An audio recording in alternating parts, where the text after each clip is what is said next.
के बयान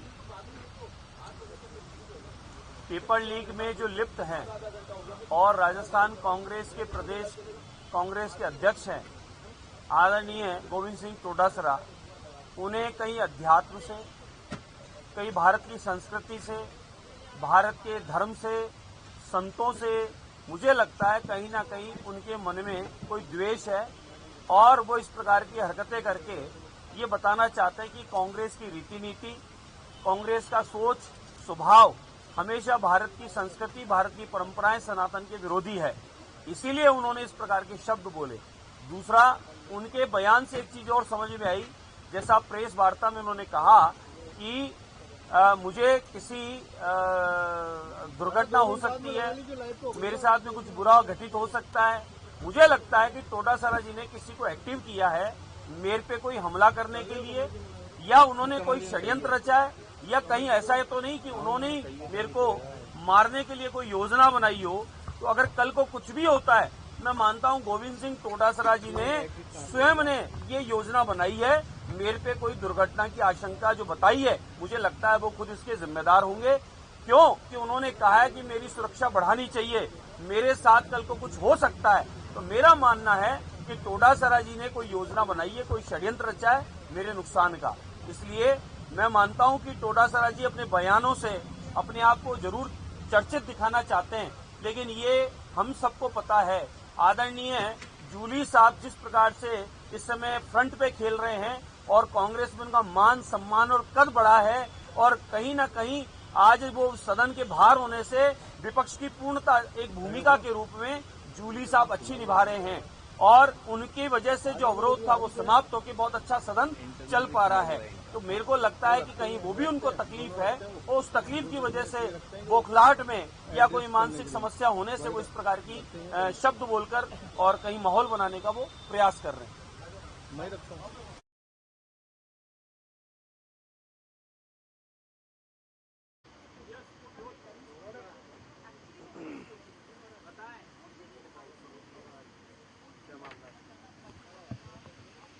देखिए, पिछले कांग्रेस शासन में केंद्र सरकार के द्वारा स्मार्ट सिटी की जयपुर शहर के लिए सौंदर्यीकरण के लिए नए डेवलपमेंट के लिए 800 करोड़ रुपए का बजट, जिस बजट को पिछली कांग्रेस शासन में अधिकारियों की और पिछली कांग्रेस शासन के मंत्रियों की मिलीभगत से उसका दुरुपयोग किया गया।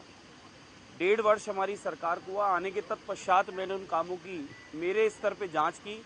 कहीं ना कहीं उन सब में कमियां पाई गई, भले वो गनगोरी अस्पताल था, भले वह चौगान स्टेडियम की बिल्डिंग थी, या चौगान स्टेडियम में जो काम हुए वो थे, या फिर उसके अलावा जयनिवास उद्यान, तालकटोरा और गोविंद देव जी के आसपास का क्षेत्र हो, या परकोटे के शहर का बरामदों का काम रिपेयरिंग का हो, साज सज्जा का, रंग रोगन का हो, अनगिनत कामों में कमियां पाई गई।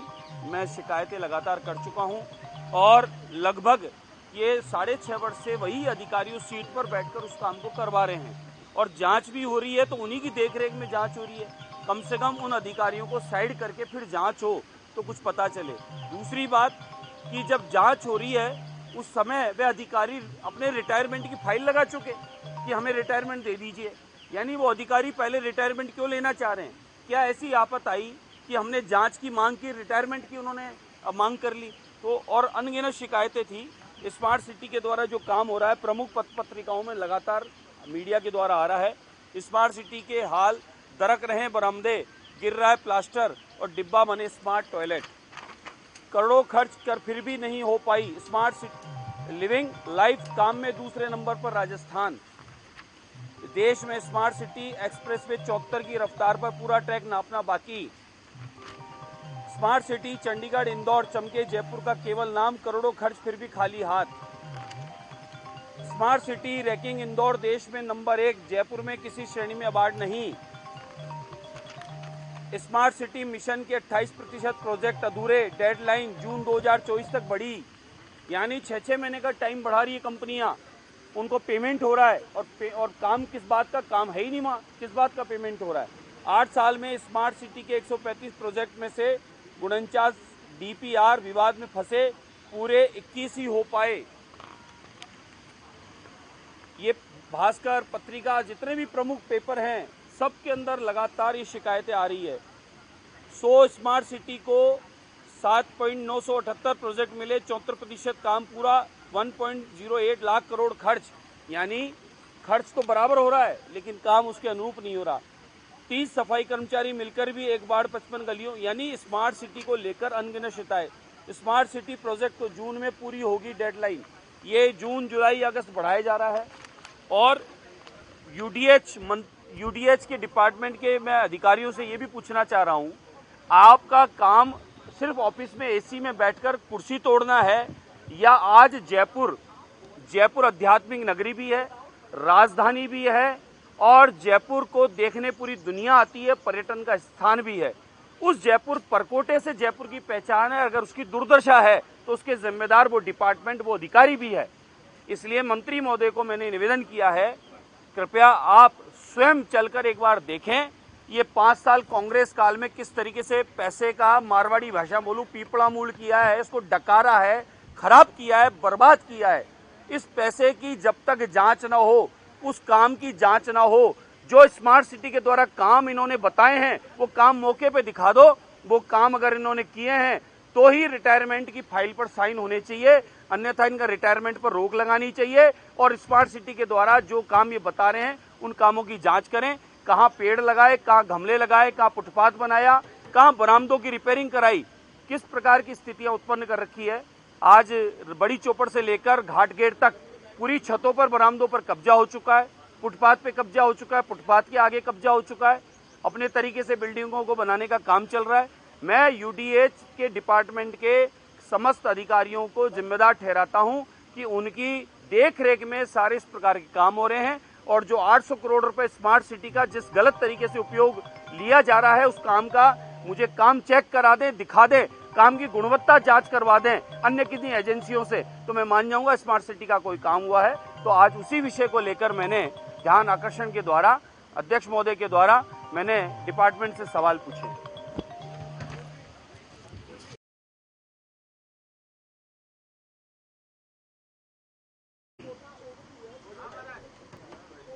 ऐसा है, लगभग मेरी विधानसभा क्षेत्र में 160 से ऊपर मस्जिद है। 160 मस्जिदें तो जो है जो गिनी जा रही है, बाकी अनगिनत और भी होंगी।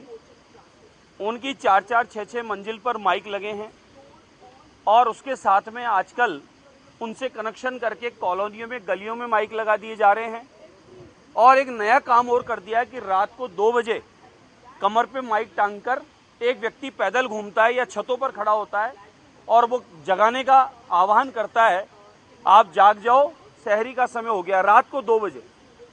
और उसकी लिखित में मेरे पास अनगिनत शिकायतें हैं, 50-60 शिकायतें हमारे पास आई है कि रात को 2 बजे कॉलोनियों में, बिजली के पोल पे, सड़कों पर चारों तरफ माइक तेज लाउड करके उसका वॉल्यूम बढ़ाकर इस प्रकार का कार्य चल रहा है। प्रार्थना करें, कोई आपत्ति नहीं, अपने अपने ईश्वर की प्रार्थना सबको करने का अधिकार है, लेकिन कोर्ट के नियम हैं, कोर्ट के नियम मापदंड है, कितना मीटर होना चाहिए, कितनी आवाज होनी चाहिए। आप उस आवाज को बढ़ाते जा रहे हैं और फिर पूरे कॉलोनियों में माइक लगवा रहे हैं। फिर एक व्यक्ति अपने कमर में माइक लगा के फिर बोल रहा है, कोई व्यक्ति साइकिल में माइक लगा के घूम रहा है। तो इस प्रकार का जो चल रहा है उससे शिकायत ये आ रही है कि माइग्रेन की जिनको समस्या है, सर दर्द है, एग्जाम है, अस्पताल है, आसपास का स्कूल है, उन सबको बहुत सारी शिकायतें हैं। उसमें कोई जाति धर्म का व्यक्ति नहीं है, सभी प्रकार के लोग हैं, भले वो हिंदू हों, भले वह मुस्लिम हों, वह सभी लोगों ने शिकायतें दर्ज कराई है कि साहब वॉल्यूम बढ़ता जा रहा है, हमारे पड़ोस में इतनी तेज बज रहा है। फिर हमने पहले भेजा, 2-4-5 जगह मोबाइल लेके भेजा, मीटर नापा, वाकई में बहुत तेज आवाज थी। तो हमने ये कहा है कि इसका वॉल्यूम को जितना नियम बना हुआ है, कोर्ट का आदेश है, उतने नियम अनुरूप इसको चलाया जाए। हम ये तो नहीं कह रहे यूपी की तरह माइक हटा दो, एमपी की तरह माइक हटा दो, कई प्रदेशों में माइक हट गए, हम ये नहीं कह रहे। हम कह रहे हैं कि इनका वॉल्यूम जितना निर्धारित है उतना करके चलाओ। इस प्रकार से तेज इसकी आवाज रोज रोज बढ़ाते रहोगे तो कई अन्य लोगों को समस्या इससे उत्पन्न हो रही है, तो वो अपनी शिकायत दर्ज करा रहे हैं।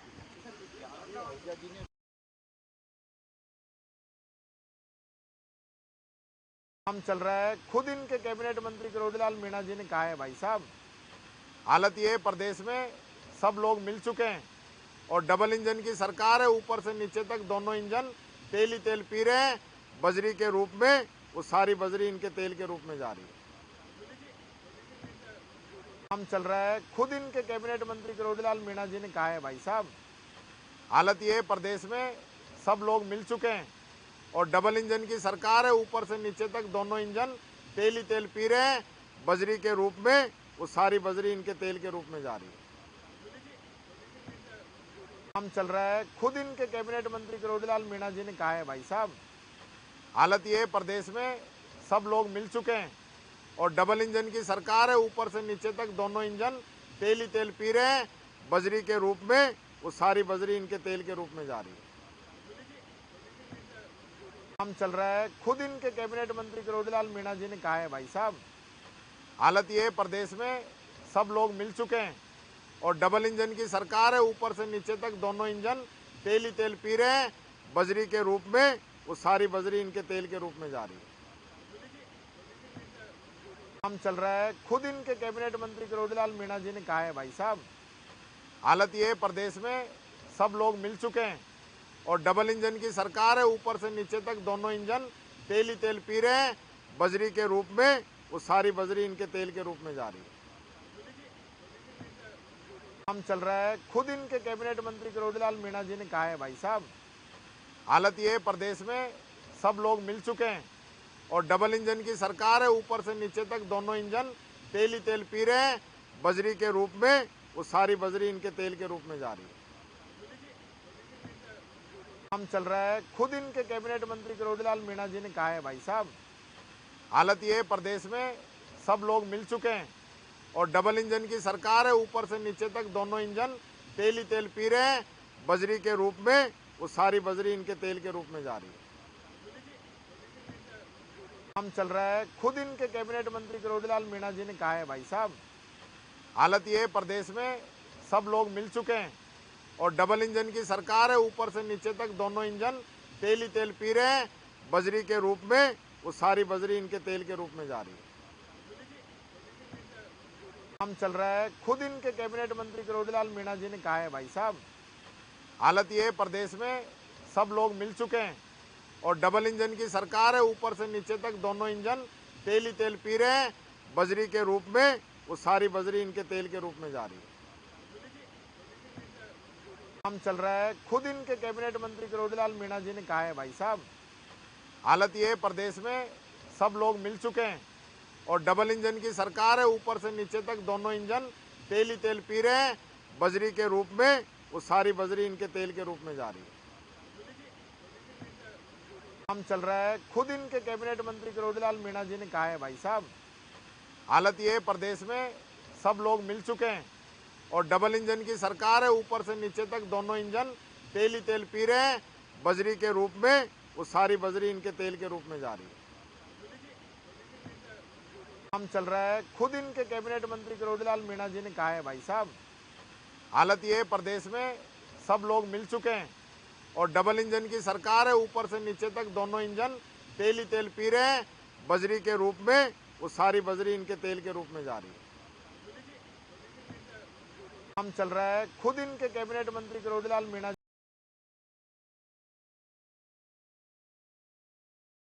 देखिए, आज सदन के अंदर हम लोगों ने अवैध खनन का मामला उठाया और हमने ये बात रखी सदन के अंदर कि हाई कोर्ट की जो टिप्पणी हुई है इस सरकार के माथे पे कलंक है कि हाई कोर्ट ने ये कहा है कि अगर आप लोगों के अंदर क्षमता नहीं है तो आप लोग सीआरपीएफ लगा लो, यहाँ पे पड़ोसी राज्यों से मदद मांग लो। तो कहाँ गई है ये डबल इंजन सरकार जो अवैध खनन नहीं रोक पा रही, जिसके अंदर हमारे पुलिसकर्मी, हमारे फॉरेस्ट कर्मी लगातार मौत के घाट उतारे जा रहे हैं। सरकार के कैबिनेट मंत्री किरोड़ीलाल मीणा जी तो पहले ही कह चुके हैं कि रोजाना 1 करोड़ की अवैध बजरी निकाली जा रही है। सरकार का उस ओर पे ध्यान नहीं है। दूसरे कैबिनेट मंत्री इनके कह रहे हैं, अविनाश गहलोत जी, सीआई और डीएसपी को, कि आप जो है अवैध खनन करने वालों पे कार्रवाई मत करिए। ये इस सरकार की नीति है, चरित्र है, चेहरा है। भरतपुर के अंदर जहां से स्वयं मुख्यमंत्री जी आते हैं, फिर वो कहेंगे कि आपका टारगेट भरतपुर रहता है। मैं ये कहना चाहूंगा, पिछले 2 वर्ष में 322 अवैध खनन के मामले दर्ज हुए भरतपुर के अंदर। भरतपुर के अंदर ही बीजेपी के जिला उपाध्यक्ष पे मामला दर्ज हुआ है अवैध खनन का। और हमारे चाहे सवाई माधोपुर हो, केकड़ी हो, नागौर हो, ब्यावर हो, जैतारण हो, भरतपुर हो, किनकी सह पे अवैध खनन हो रहा है? कौन लोग बजरी माफिया हैं? कौन बीजेपी के लोग हैं, नेता हैं जो इनसे मिले हुए हैं? सरकार कार्रवाई क्यों नहीं करना चाहती है? ये बात मैं इस सरकार से पूछना चाहता हूं कि सरकार जवाब दे कि अवैध खनन पे वो कार्रवाई करना चाहते हैं या नहीं करना चाहते हैं। और जिस प्रकार से विधानसभा में जब मैंने ये बात को रखा, उससे तो ये लगा कि ये लोग अवैध खनन को प्रोत्साहन देना चाहते हैं, नहीं कि उसको रोकना चाहते हैं। सरकार की तरफ से जवाब नहीं दिया गया। हम बहिर्गमन करके आ गए, उसके बाद मंत्री जी जवाब दे रहे हैं, और जब हम वापस चले गए तो फिर वो बैठ गए। जवाब ही तो हम चाह रहे थे, हमारे सामने ही जवाब दे देते। क्या जवाब दे रहे हो? पता तो चले ना राजस्थान की जनता को कि जिस डबल इंजन सरकार को हमने चुन के बैठाया है, वो किस प्रकार के अवैध खनन की गतिविधियों के अंदर लिप्त है। सरकार के लोग मिले हुए हैं, इसलिए सरकार इस पे कार्रवाई नहीं करना चाहती। आपने अवैध खनन पे क्यों अभियान चलाया था? जब अभियान चलाया था तो उसको क्यों बंद किया? क्या प्रदेश में अवैध खनन नहीं हो रहा जो आपने अवैध खनन के खिलाफ अभियान को बंद कर दिया? ये बात मैं कहना चाहूंगा और पूछना चाहूंगा इस सरकार से। देखिए, आज सदन के अंदर हम लोगों ने अवैध खनन का मामला उठाया और हमने ये बात रखी सदन के अंदर कि हाई कोर्ट की जो टिप्पणी हुई है, इस सरकार के माथे पे कलंक है कि हाई कोर्ट ने ये कहा है कि अगर आप लोगों के अंदर क्षमता नहीं है तो आप लोग सीआरपीएफ लगा लो, यहाँ पे पड़ोसी राज्यों से मदद मांग लो। तो कहाँ गई है ये डबल इंजन सरकार जो अवैध खनन नहीं रोक पा रही, जिसके अंदर हमारे पुलिसकर्मी, हमारे फॉरेस्ट कर्मी लगातार मौत के घाट उतारे जा रहे हैं। सरकार के कैबिनेट मंत्री किरोड़ीलाल मीणा जी तो पहले ही कह चुके हैं कि रोजाना 1 करोड़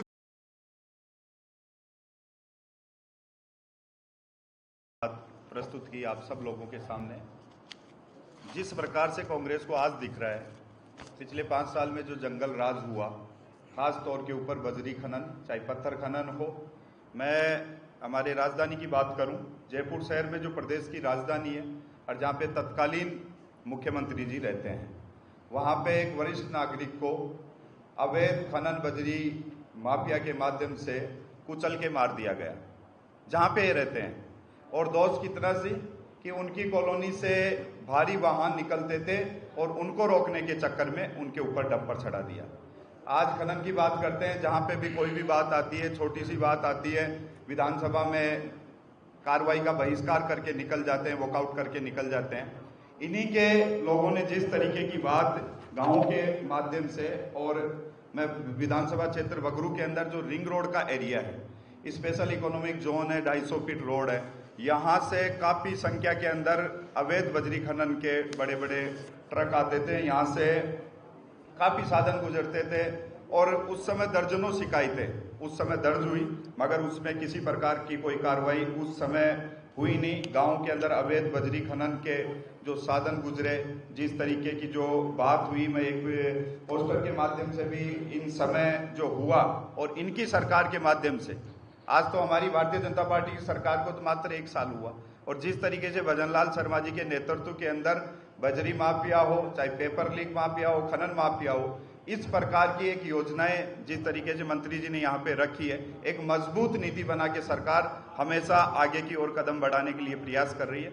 मगर कांग्रेस की सरकार के अंदर जिस तरीके का हुआ, और वो वाक्य किसी से छुपा हुआ नहीं, इन्हीं के वरिष्ठ विधायक ने जिस तरीके से पेपर के माध्यम से, पोस्टर के माध्यम से और पूरी विधानसभा के माध्यम से जिस तरीके का कहा, खाया रे खाया भाया ने खाया, और सब लोगों ने देखा, जिस तरीके से देखा, राजस्थान से छुपा हुआ नहीं था ये, सब लोगों ने जिस तरीके से देखा। और आज इनको भजन लाल जी की सरकार के ऊपर कोई ना कोई बात आती है तो ये विधानसभा के अंदर जिस तरीके का कृत्य करके निकलते हैं तो ये इन लोगों को शोभा नहीं देती। मैं जिस तरीके की बात अभी माननीय मंत्री महोदय ने रखी, एक नीति के रूप में, एक स्पष्ट नीति, एक ऐसी नीति जिसमें आने वाले समय के अंदर हर क्षेत्र के अंदर एक सुगम वातावरण का अनुभव जो माननीय मुख्यमंत्री जी के माध्यम से किया जा रहा है। हमारी सरकार प्राथमिकता से, ऐसा नहीं है कि किसी काम को कहा इनके माध्यम से कह दिया जिसकी जांच नहीं हो पाई। आज जिस तरीके का जो काम करना चाह रहे हैं उसके माध्यम से हमारी सरकार कृत संकल्पित है उसके लिए। और राजस्थान इलेक्शन 2023 कांग्रेस के विधायक ने मुंडन करा, सीएम गहलोत को बाल भेजे, कहा आपका ईमान अब मर चुका है उस समय के अंदर, और ये पोस्टर भी किसी से छुपा हुआ नहीं है उस समय का आप लोगों के बीच में, और तमाम लोगों के पास में गया। पूरा राजस्थान इस बात का वाक्या करता है कि उनको इस बात का पता है। इसलिए समय समय के ऊपर जिस तरीके की जो लड़ाई इन दोनों के बीच में, इनके नेता प्रतिपक्ष प्रदेश अध्यक्ष के बीच में चल रही है, उस लड़ाई को ये दबाने के लिए केवल डोटासरा जी टीकाराम जूली के ऊपर आरोप लगाते हैं, टीकाराम जूली उनके ऊपर आरोप लगाते हैं। बाहर आके ये क्या करते हैं, इसमें भारतीय जनता पार्टी कभी नहीं गई। केवल और केवल मुद्दों के रूप में बात आई, जब भी सदन के अंदर मुद्दे इनके पास में है नहीं, चर्चा के लिए कोई विषय है नहीं, किसी भी बात के लिए, चाहे युवाओं की बात आई राजस्थान की विधानसभा के अंदर, महत्वपूर्ण बिलों की बात आई राजस्थान की विधानसभा के अंदर, तो जब भी इन्होंने वॉकआउट करके वहां पे निकला तो प्रदेश की जनता, राजस्थान की जनता इस बात को जानती है। और जिस तरीके से इनके समय के अंदर जो माफिया राज पनपा, उस समय माफिया राज में पेपर जब सुबह व्यक्ति उठता था और राजस्थान की जनता का एक एक, चाहे वो युवा हो, चाहे राजस्थान का वरिष्ठ जन हो, चाहे राजस्थान की हमारी महिलाएं हो, उन सबके लिए केवल और केवल राजस्थान सरकार, जो आज ये कहते हैं हमारी सरकार के ऊपर कहीं ना कहीं लांछन लगाने का प्रयास करते हैं कि ये तो सर्कस सरकार है, ये तो ये है। हमने हर जगह इनको, इसमें इन्होंने कहा तो हर जगह उसका जवाब केवल और केवल नीति के माध्यम से दिया। माननीय भजन लाल जी के नेतृत्व में जो योजनाएं बनी एक साल के अंदर, मैंने पहले भी कहा, चाहे वो युवाओं के लिए हो, प्रदेश के प्रत्येक नागरिक के लिए हो, उस बात को उसी के माध्यम से इनके सामने रखा। मगर जब भी कोई बात आती है पेपर के अंदर सुर्खियां बांटने के लिए, न्यूज़पेपरों के अंदर छपने के लिए, तेज आवाज बोल के दबाने के लिए, तो भारतीय जनता पार्टी की सरकार इतनी मजबूत है क्योंकि वो नियत और नीति दोनों के अंदर विश्वास करके भजन लाल जी के नेतृत्व में आगे बढ़ने का प्रयास करती है।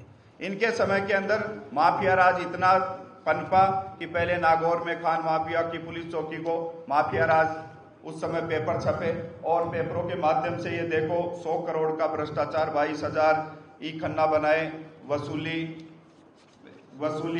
पेनल्टी के माध्यम से, और कितने पेपरों की उस समय जो बातें आती थी तो पेपर पूरे इनके रंगीन होते हुए उस समय के आते थे। इसीलिए जो सरकार जो बात अभी करना चाह रही है, पहले बांध के अंदर झांक के देखे, किसी भी सरकार के माध्यम से और माननीय भजन लाल जी के नेतृत्व वाली सरकार के माध्यम से जिस तरीके से मंत्री जी ने एक एक बात का आप लोगों के पास में आंकड़े गढ़े हैं, इनके समय क्या था, हमारे समय में क्या आंकड़े आए, और भी मुद्दों के लिए भारतीय जनता पार्टी हमेशा बड़ी मजबूती के साथ में पक्ष रखती है। और पक्ष रखते हुए हम गांव गरीब किसान की बात को आगे बढ़ाते हुए हमेशा आगे बढ़ने की सोचते हैं। और कहीं ना कहीं कोई बात होती है उस बात को विशेषतः बड़ी मजबूती के साथ में सदन में भी रखते हैं, सड़क के ऊपर भी उस बात का जवाब देते हैं, और कहीं ना कहीं प्रेस की बात होती है उस प्रेस में भी मजबूती के साथ में रखते हैं। एक गुजारा साहब, सवाल ये है कि कोई भी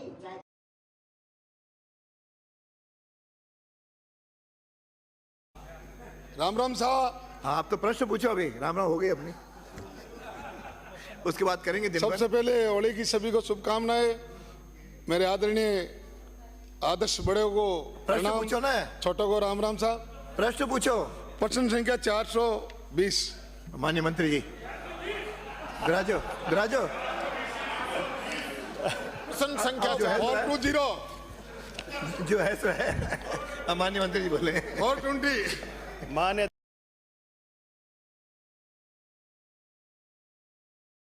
कोचिंग छात्रों के अभिभावकों द्वारा शिकायतें आ रही थी और जिस तरह से घटनाएं जो सामने आ रही थी उसको देखते हुए हमारे यशस्वी मुख्यमंत्री भजनलाल जी शर्मा जी ने इसको गंभीरता से लेते हुए आज हमने ये बिल प्रस्तावित किया है और इस बिल में हमारे विद्यार्थी जो कोचिंग संस्थाओं में पढ़ते हैं उन कोचिंग संस्थाओं पे कोई नियंत्रण नहीं था। उन पे नियंत्रण लगाने के लिए हमने जिला स्तर पे भी कमेटी गठन करने का एक प्रावधान किया है और एक हमारे राज्य स्तर पर कमेटी गठित की है और उसमें इन संस्थाओं का रजिस्ट्रेशन होना अनिवार्य रखा गया है और अगर कहीं अनियमितताएं पाई जाती है तो उनमें पेनल्टी का प्रावधान भी रखा गया है और बार बार गलती करने पे उनको बंद करने का प्रावधान भी रखा गया है। तो हम चाहते हैं कि हमारे विद्यार्थियों की मानसिक स्थिति से उनकी पर्सनालिटी डेवलपमेंट अच्छा हो, बौद्धिक विकास हो और एक अच्छी शिक्षा वो प्राप्त करे। इसके लिए हमने ये बिल लाने की पूरी कोशिश करी है और इसमें जो भी सुझाव होंगे आगे भी हम उन सुझावों को इसमें सम्मिलित करते हुए एक अच्छा इन बच्चों के भविष्य के लिए जो आगे जाकर हमारे ये बच्चे मानसिक तनाव में नहीं आए और एक अच्छी शिक्षा प्राप्त करें, इसके लिए ये मानसिक तनाव को लेकर आपके कोचिंग छात्रों के अभिभावकों द्वारा शिकायतें आ रही थी और जिस तरह से घटनाएं जो सामने आ रही थी उसको देखते हुए हमारे यशस्वी मुख्यमंत्री भजनलाल जी शर्मा जी ने इसको गंभीरता से लेते हुए आज हमने ये बिल प्रस्तावित किया है और इस बिल में हमारे विद्यार्थी जो कोचिंग संस्थाओं में पढ़ते हैं उन कोचिंग संस्थाओं पे कोई नियंत्रण नहीं था। उन पे नियंत्रण लगाने के लिए हमने जिला स्तर पे भी कमेटी गठन करने का एक प्रावधान किया है और एक हमारे राज्य स्तर पर कमेटी गठित की है और उसमें इन संस्थाओं का रजिस्ट्रेशन होना अनिवार्य रखा गया है और अगर कहीं अनियमितताएं पाई जाती है तो उनमें पेनल्टी का प्रावधान भी रखा गया है और बार बार गलती करने पे उनको बंद करने का प्रावधान भी रखा गया है। तो हम चाहते हैं कि हमारे विद्यार्थियों की मानसिक स्थिति से उनकी पर्सनालिटी डेवलपमेंट अच्छा हो, बौद्धिक विकास हो और एक अच्छी शिक्षा वो प्राप्त करे। इसके लिए हमने ये बिल लाने की पूरी कोशिश करी है।